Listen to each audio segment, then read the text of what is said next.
وہ ایسی شان والا بن جائے کہ خدا کا جلوہ اسے نظر آ جائے. جلوہ خدا، ذات خدا نہیں، جلوہ خدا اسے نظر آ جائے. آپ غور کر سکتے ہیں تو جن کو چوم کر یہ مرتبہ ملتا ہے اس کی ذات کا عالم کیا ہوگا، ان کی شان کا عالم کیا ہوگا. پھر بڑی مشہور روایتیں ہیں جو آپ نے اکثر سنی بھی ہوگی، میں اس کو مکرر یا اس کی تکرار نہیں کروں گا. ایک دن وہ آیا، ماں نے سوچا کہ بچہ یتیم ہو چکا ہے اور کیفیت یہ ہے کہ صرف عبادت میں مصروف رہتا ہے، عبادت صرف عبادت. تو ماں نے سوچا چلیں پہلے اس بچے کو لے کر حج کر لیتے ہیں. آپ مکہ شریف تشریف لے گئی. مکہ مکرمہ تشریف لے جانے کے بعد وہ دن بڑے عجیب دن تھے، اسرت کے دن تھے. کوئی کمانے والا نہیں تھا اور بہت زیادہ بظاہر جو ہے وہ حالات ایسے تھے کہ یوں لگتا تھا کہ کھانے کو کچھ نہ ہو. ایک دن مکے میں صابر پاک طواف سے واپس آئے.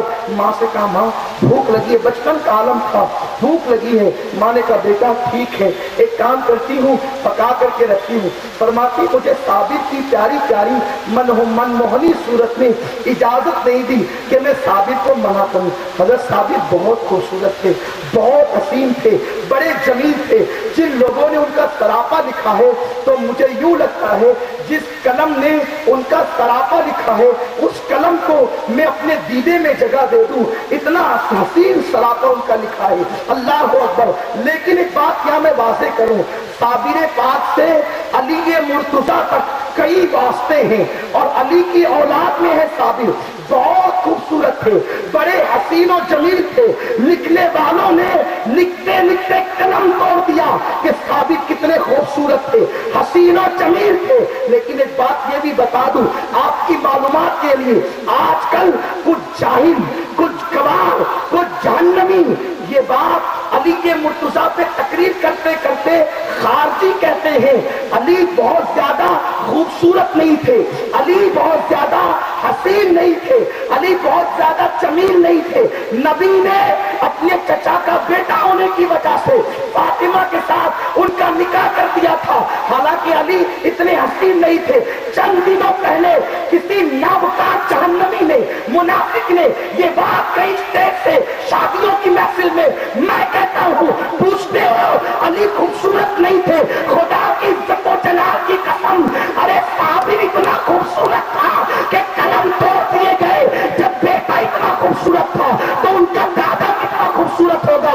اور بات یہی نہیں ہے، نبی فرماتے ہیں اللہ نے مجھے اور علی کو ایک نور سے پیدا کیا ہے، تو یہ کیسے ہو سکتا ہے؟ ایک کو خوبصورت بنایا اور ایک کو بدصورت بنایا. ارے جب ایک نور سے پیدا ہوئے تو جلوہ مصطفیٰ جلوہ علی ہے، جلوہ علی جلوہ مصطفیٰ ہے. اور یہ تو روایتیں ہیں. وَأَحْسَنُ مِنْكَ لَمْ تَرَ قَطُّ عَيْنِي وَأَجْمَلُ مِنْكَ لَمْ تَلِدْ النِّسَاءُ خُلِقْتَ مُبَرَّأً مِنْ كُلِّ عَيْبٍ كَأَنَّكَ قَدْ خُلِقْتَ كَمَا تَشَاءُ. حضور آپ جیسا تو کوئی پیدا ہی نہیں ہوا، ایک نور سے تو پیدا ہوئے. میں کہتا ہوں کوئی یہ کہہ سکتا ہے ٹھیک ہے کتابوں میں لکھا ہے، آج کیا جواب ہے؟ بہت آسان جواب ہے. علی گئے، بانجھ ہو کر نہیں گئے، علی اپنی اولاد چھوڑ گئے، علی اپنی اولاد چھوڑ گئے.